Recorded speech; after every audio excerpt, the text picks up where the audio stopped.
देवियों और सज्जनों, मैं सबसे पहले Indian people's theatre association, Hindi में जिसे भारतीय जननाट्य संघ और संक्षेप में इप्टा कहते हैं, उसकी राष्ट्रीय समिति की ओर से आप सभी प्रबुद्ध साथियों का आज के दिन खासतौर से 9 अप्रैल को, जो इस देश के महामनीषी, विचारक, चिंतक, स्वतंत्रता सेनानी और मजदूरों, किसानों के योद्धा और एक बड़े घुमक्कड़ राहुल सांकृत्यायन का जन्मदिन है। ये खासतौर से इस दिन का हमने चुनाव किया कि जब हम यात्रा पे निकल रहे हैं तो हम कम से कम एक यात्री को याद करें, और जिसकी यात्रा कोई मामूली यात्रा नहीं थी। राहुल सांकृत्यायन ने पूरा जीवन यहाँ से लेकर के तिब्बत तक घूम घूम करके, उस जमाने में खच्चरों पे लाद लाद करके जो पांडुलिपियां वो लेकर के आए, वो पांडुलिपियां अभी भी, दुर्भाग्य की बात यह है कि पाली में बहुत सारी पांडुलिपियों का आज तक अभी अनुवाद नहीं हो सका। ये दुर्भाग्य की बात। लेकिन उन्होंने बिना किसी साधन के, बिना किसी संसाधन के, हम लोग तो आजकल साधनों की तरफ देखते हैं, लेकिन आप कल्पना कीजिए एक अकेला आदमी खच्चरों पे पांडुलिपियों को लाद लाद करके लिया। तो हमने उचित समझा कि आज, और कहने की जरूरत नहीं कि आज जिस नाम से कबीर के जिस पद के साथ ढाई आकर प्रेम का, उसके साथ इस यात्रा की शुरुआत हो रही है, तो सिर्फ हमारे ही देश के नहीं बल्कि दुनिया के तमाम चिंतक, विचारक, कभी किसी ने चार्ली चैपलिन से पूछा, महान फिल्मकार, कि कला क्या है, तो उन्होंने एक ही लाइन का जवाब दिया। उन्होंने कहा, कला जनता के नाम प्रेम पत्र है। मैंने ये जब पढ़ा तो हमारे साथियों ने और मैंने ये समझा कि जब इप्टा वजूद में आई और आज के दिन जब प्रगतिशील लेखक संघ की स्थापना हुई प्रेमचंद की सदारत में, तो वो अलिखित रूप से एक लाइन और उसमें जोड़ दी, और वो है कि कला जनता के नाम प्रेम पत्र है, लेकिन साथ में हर तरह की सत्ता के नाम एक अभियोग पत्र भी है। और वो सत्ताएं जो प्रेम के खिलाफ काम करती हैं, जो नफरत का माहौल बनाती हैं, वो सत्ताएं जो महिलाओं के अधिकारों को खत्म करती हैं, वो सत्ताएं जो समाज के दलित, पीड़ित, उत्पीड़ित, दलित और तमाम वंचितों के अधिकारों को की उपेक्षा करती है। तो ऐसी सभी सत्ताओं के नाम कला एक अभियोग पत्र लेकर के आती है। और देखिए, कबीर तो एक उनकी वाणी में जहां ये प्रेम का सवाल है, तो उनका जो प्रेम है, उस प्रेम की वानगी तो वो कहते हैं कि कबीरा ये पत प्रेम का, खाला का घर नाई, और शीश उतारे भुई धरे, तब बैठे जाम।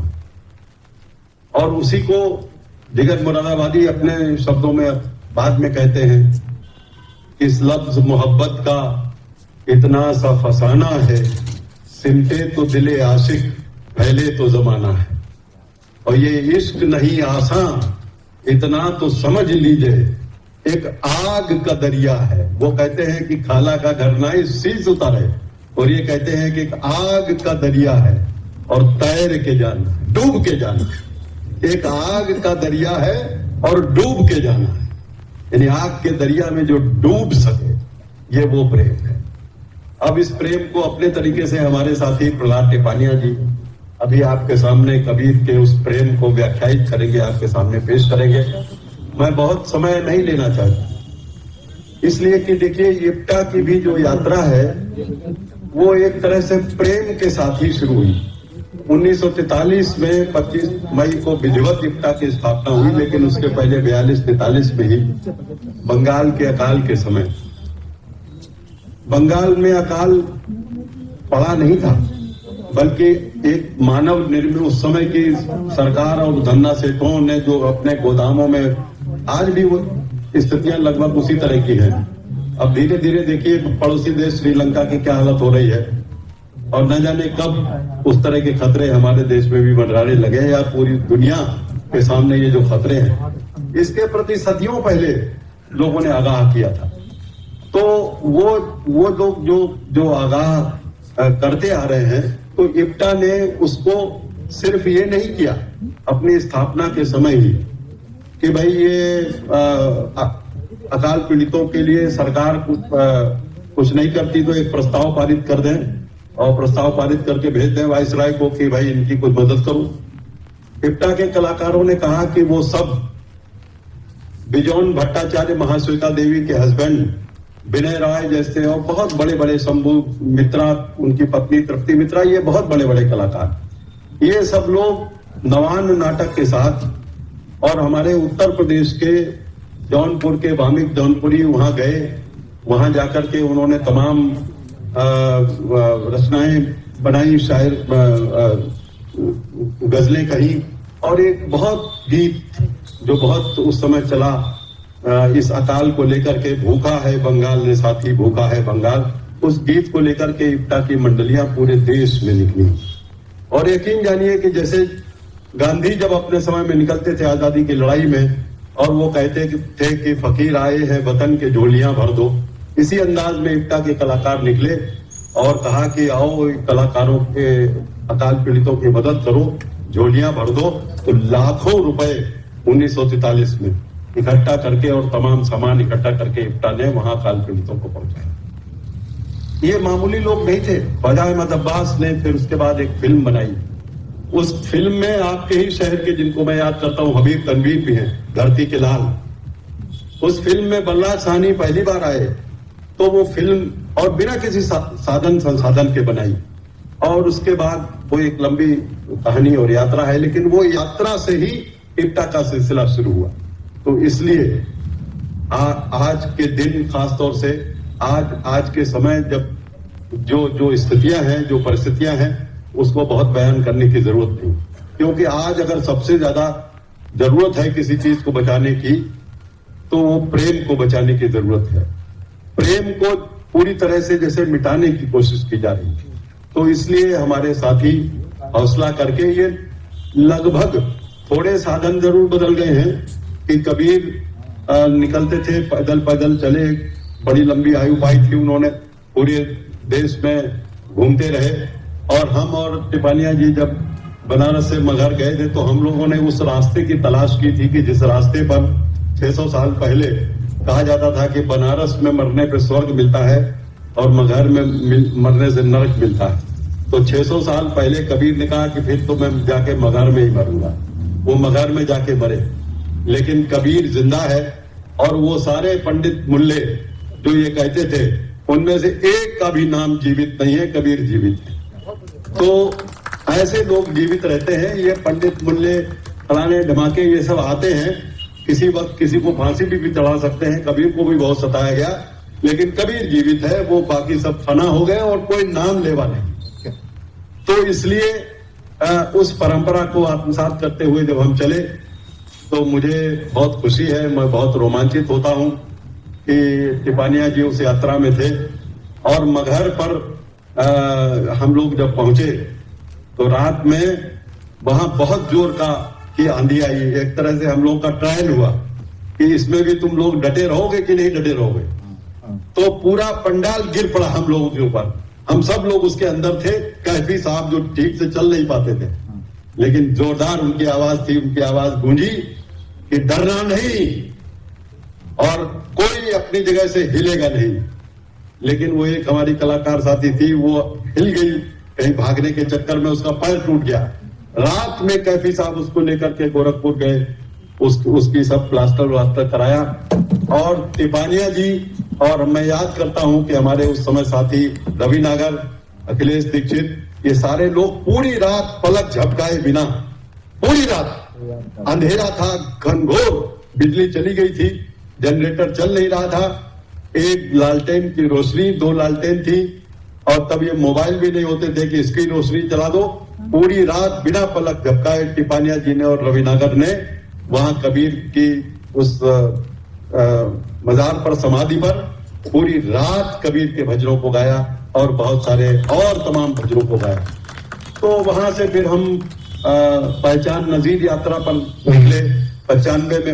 उसमें भी नजीर अकबराबादी, जब सब ठाक पड़ा रह जाएगा, जब लाद चलेगा बंजारा वाले नजीर अकबराबादी। और तो वो नजीर अकबराबादी की याद में हम लोग आगरा से दिल्ली तक चले। तब की बात और थी, तब कुछ ऐसे राजनेता हुआ करते थे कि शंकर दयाल शर्मा राष्ट्रपति थे। छोटी सी एक कॉलम की खबर छपी थी कि कुछ यात्री नजीर की याद में आगरा से दिल्ली आ रहे हैं। तो पढ़ करके उन्होंने पता लगा करके हमारे साथियों को राष्ट्रपति भवन में दावत दी, जहां ये साथी जाकर के इन लोगों ने अपने गीत प्रस्तुत किए।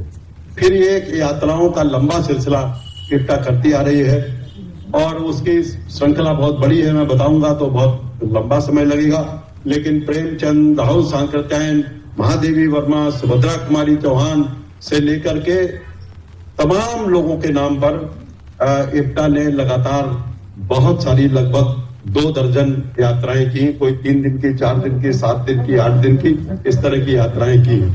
और इस यात्रा में हमें कोई गुमान नहीं है कि हम कुछ सिखाने जा रहे हैं लोगों को। हम कोशिश करते हैं कि हम क्या कुछ सीख पाए। हम लोगों से बातचीत करने की कोशिश करते हैं यात्रा में, लोक कलाकारों से मिलते हैं। अभी हमारे नाचा के साथियों ने अपनी प्रस्तुति दी। इन्हीं नाचा के लोगों को लेकर के हबीब तनवीर ने रायपुर को, नाचा को, छत्तीसगढ़ी संस्कृति को विश्व पटल पर पहुंचाया। विश्व पटल पर कोई कौन कहता है कि भाषा की मोहताज कला होती है?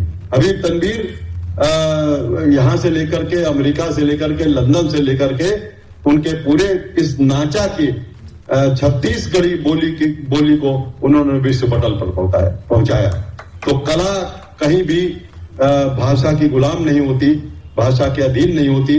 तो इन तमाम बातों को लेकर के हम कुछ सीखने निकले हैं।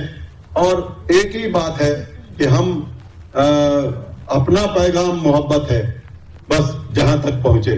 बाकी का जो सियासत है वो सियासत जहां जाने, हम अपना मोहब्बत का पैगाम लेकर के निकले हैं और कोशिश करेंगे कि उन पड़ावों पर, कल से आज तक हमारे साथी उन तमाम पड़ावों पर गए हैं, जो भी जैसे मुक्तिबोध के परिवार में जो लोग थे या और भी जगह हमारे साथी गए हैं। कल से लेकर के लगातार 22 मई तक हम यहाँ से छत्तीसगढ़ से के तमाम जगहों का, कल हम रायगढ़ से, बिलासपुर से होते हुए, अंबिकापुर होते हुए, फिर गढ़वा होते हुए, डाल्टनगंज और रांची, जमशेदपुर, और वो बहुत लंबी श्रृंखला है।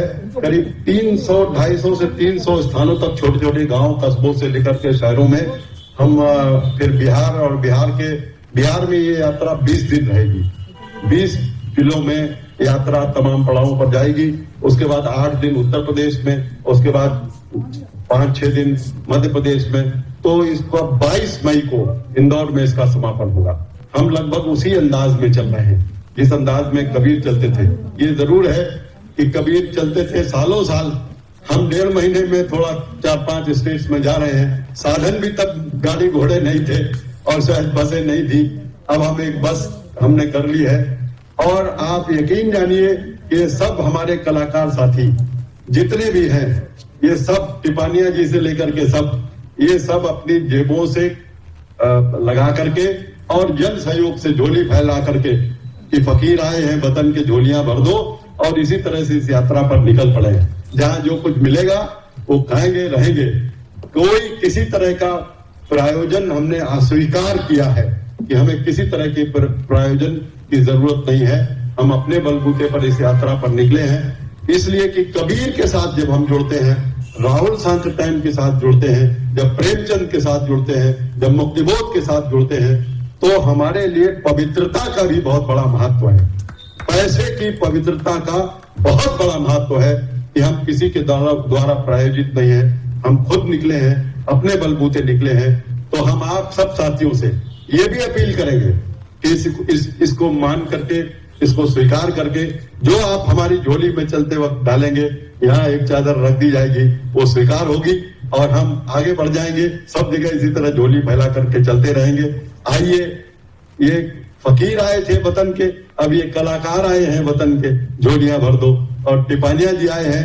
ये टिपानिया जी जो है तब तो हमारे साथ ऐसे ही चल दिए थे, अब ये इनको बुलाने के लिए काफी वो देना पड़ता है, शुल्क देना पड़ता है, लेकिन ये निःशुल्क और अपने उससे जो है हमारे बीच में आए हैं और अपने कई कार्यक्रम छोड़ करके आए हैं। आप समझ लीजिए कि कितनी बड़ी बात ये है, क्योंकि ये समझते हैं कि इस काम में जो मजा है, जो मन लागो मेरो यार, फकीरी में खाली गाने से काम नहीं चलेगा, ये लगाना पड़ेगा, इसमें रमना पड़ेगा। तो बहुत बहुत शुक्रिया, आप सबका स्वागत, आप सबका हार्दिक अभिनंदन। शुक्रिया दोस्त।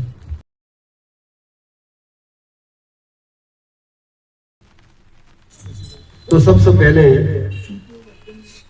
इब्टा के समस्त प्रबुद्ध और उस काम के प्रति समर्पित महानुभावों को मैं प्रणाम करूं। और ये मेरी खुशकिस्मती है कि इतने लंबे अरसे के बाद में आप सबके दीदार और आप सबके दर्शन होने का इस स्थान के ऊपर हमें मौका मिला।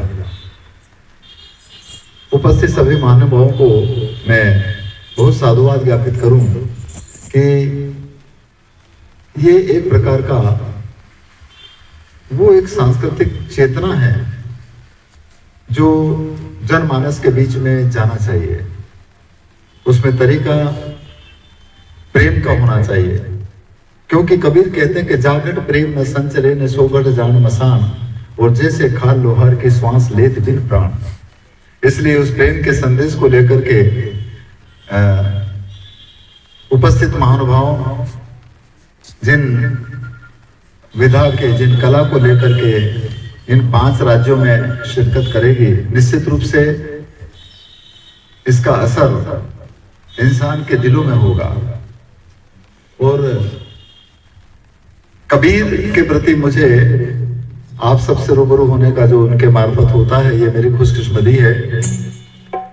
और वो इसी तरह से जैसे अभी श्रद्धेय राकेश जी कह रहे थे कि हम तो झोली फैलाने का काम है, ये ठगने का नहीं है। लोग ठगने का काम करते हैं, कबीर खुद ठगाता है। कबीर आप ठगाइए और न ठगवे कोई, और आप ठगे सो पोते और ठगे तो कोई। तो 2.5 अक्षर प्रेम का ये जो जन सांस्कृतिक चेतना का जो प्रवाह है, ये केवल 5 राज्यों में नहीं, ये इस पंचतत्व के राज्यों में भी जाना चाहिए, जो पूरी कायनात में इसको फैला सके। और ये काम आप सब निर्बाध रूप से कर रहे हैं, मैं आप सबको नमन करता हूं। आज के कार्यक्रम की शुरुआत हम कबीर,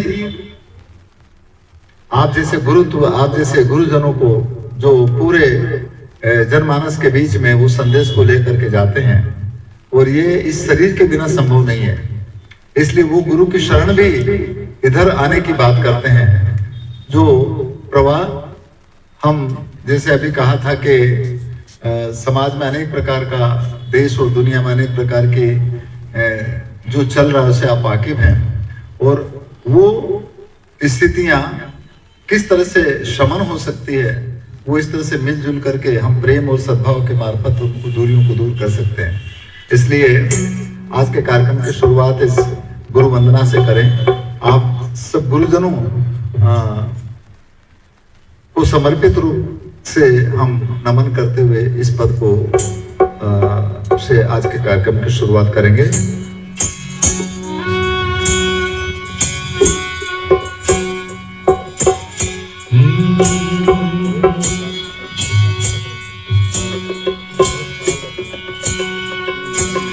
गुरुमूर्ति मुख चंद्रमा और सेवक नैन चकोर, अष्ट पहर निरखत रहूं मैं गुरु चरणन की ओर।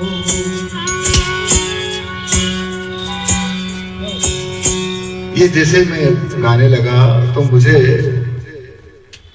हबीब साहब की बात याद आ गई, क्योंकि अंतिम समय में जब वो भोपाल में थे उस समय पर मैं उनसे मिलने गया, तो उस समय पर जो उनका जो स्नेह था वो ज्यादा बोल नहीं सके, परंतु उनकी आंखों से झलकता था। और मुझे कहा कि प्रहलाद इसी तरह से आगे बढ़ते रहना। जैसे ही राकेश जी ने हबीब तनवीर साहब का नाम लिया तो मुझे मेरे सामने वो भोपाल का वो चित्र दिख रहा है। ये है संतों की, ये है उन महापुरुषों के आशीषों का प्रतिफल। इस वजह से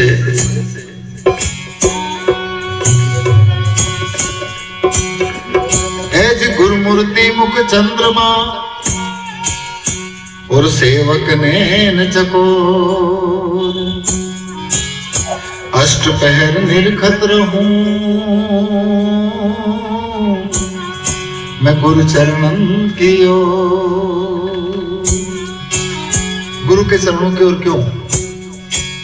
क्योंकि गुरु बिन ज्ञान नहीं उपजे रे, और गुरु बिन मिले न मोक्ष।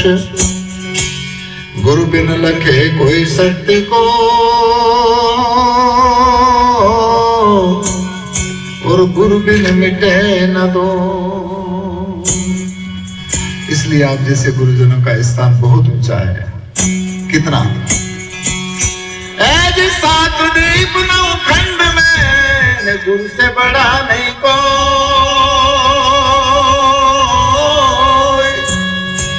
अरे करता तो कछु कर न सके पर गुरु करे सो। आपकी बात अटपटी जरूर लगेगी लोगों को, परंतु उनकी खटपट मिट जाएगी यदि उस अटपटी बात को वो समझ करके अपने जीवन में उतार लें। इसलिए कहा है गुरु के वाणी अटपटी और झटपट लखी न जाए।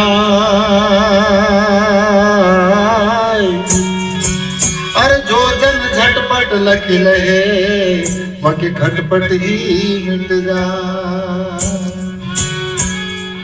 अपने आप की खटपट तो मिटेगी से, पर पूरी कायनात की खटपट को मिटाने का संकल्प है आपका, और उसी के निमित्त ये यात्रा प्रेम की है।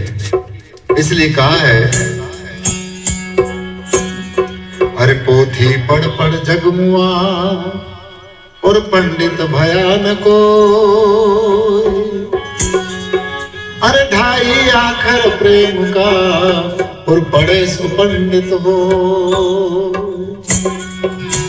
अभी काजी मुल्ला के बारे में, उन पंडितों के बारे में भी जो इस मानव समाज के अंदर अनेक प्रकार की रूढ़ी, अनेक प्रकार का अंधविश्वास, अनेक प्रकार का छल छलावा मौजूद है, उसको प्रोवाइड कर रहे हैं, उनके बारे में भी राकेश जी ने कहा।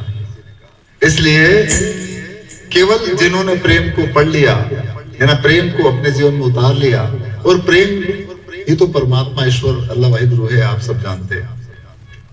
कई जगहों पर लिखा रहता है कि लव इज गॉड, और इसलिए जहां पर प्रेम है वहां पर यात्रा कठिन है साहिब। कबीर एक जगह पर कहते हैं कि प्रेम नगर की गेल कठिन है, वहां कोई जाने न पाई, और चांद सूरज जहां पवन न पानी पतिया को ले जाए। तो इस तरह से ये रास्ता कठिन तो है, परंतु वो मिलाने का भी है। और ये तब होगा जब हम जो धारा है उससे अपोजिट बने। और इसीलिए एक जगह पर यह भी कहा कि उल्टी डोर चढ़े सतवंती है लड़को नटको, और चढ़ गया डोर खेल सब देखा तो मिटी गए सब खटको। आप सबका खटका मिटाने के लिए काम कर रहे हैं। तो इसीलिए आप जैसे गुरु की शरणों में, आप जैसे खोजी भेदी और संकल्पित जीवात्माओं के साथ में रह करके ही निश्चित रूप से हम अपने लक्ष्य को हासिल कर सकते हैं। इसीलिए कहा है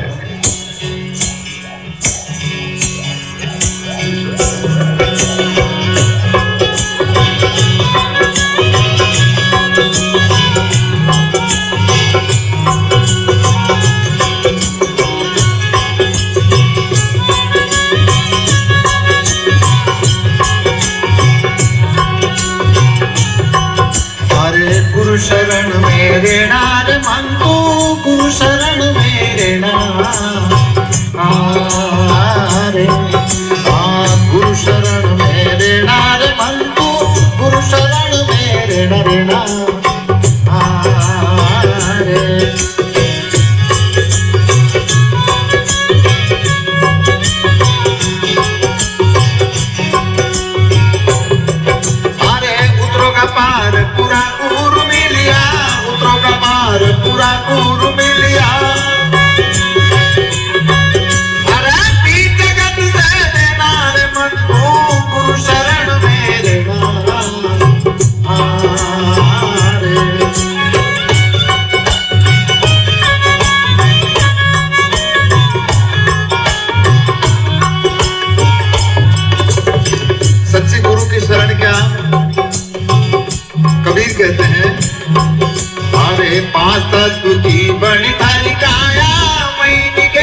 रे महापाप तुझी बढ़कर जाया मैं के कर लेना रे।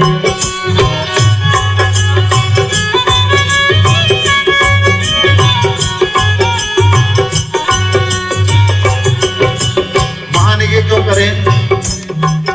अरे 5 से कोई छठो बतावे, 5 से कोई छठो बतावे। अरे माँ को गुरु कर लेना रे मन को, गुरु शरण में रहना। अरे उतरो कपार पूरा गुरु मिलिया, उतरो कपार पूरा गुरु मिलिया। यदि पीठ जगत से देना रे मन को, गुरु शरण में रहना रहना।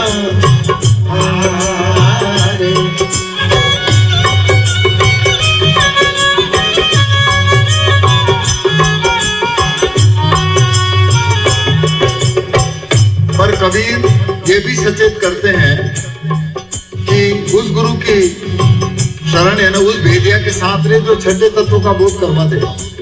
क्योंकि आजकल तो धंधा बहुत बन गया है, ये सब धंधे बन गए। इसलिए कहा है अरे खड़ा गुरु को विश्वास बनावे, उनके मत सुन लेना। खड़ा गुरु विश्वास बनावे, उनकी मत सुन लेना।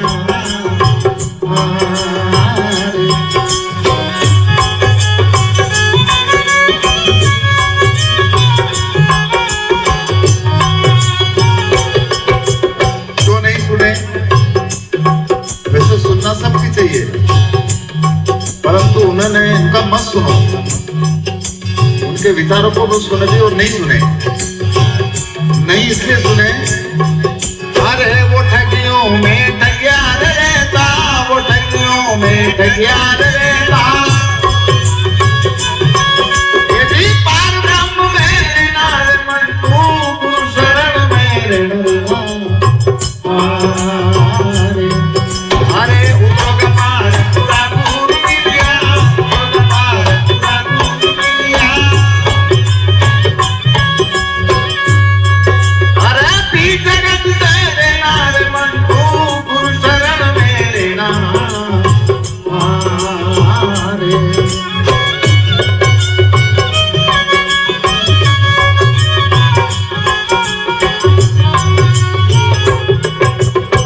और वो छठा तत्व पूरी कायनात का एक है, पूरी दुनिया का नहीं, जीव मात्र का एक है, ये भी सब जानते हैं। और इसीलिए हम भारतवासी कुटुंब वसुदेव कुटुंबकम की बात करते हैं।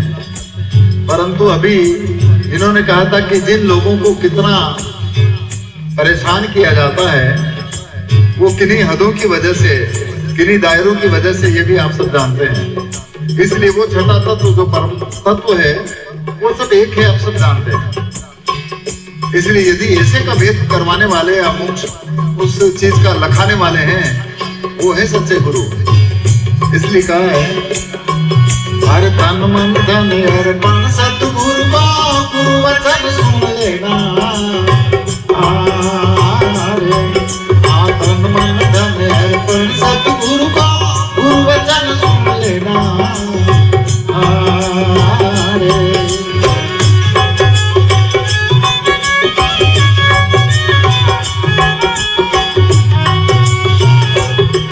अरे जो गुरु जी थारो मस्तक मांगे, जो गुरु जी थारो मस्तक मांगे।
इस तरह से हमें तो आपकी शरण में रहना, क्योंकि आप सब वो गुरु तत्व हैं जो इस पूरे मानव समाज के लिए एक प्रेम की अविरल धारा का प्रवाह कर रहे हैं। और जब ऐसे, क्योंकि जिनके संगत से गुण उपजे संगत से गुण जाए, और बांस फांस और मिश्री सब एक ही भाव बिकाए, तो इसलिए कम से कम ऐसे गुणी जनों की, ऐसे साधकों की, ऐसे चिंतकों की संगत में रहने पर हमारी भी सोच और हमारा भी काम इसी तरह का होगा।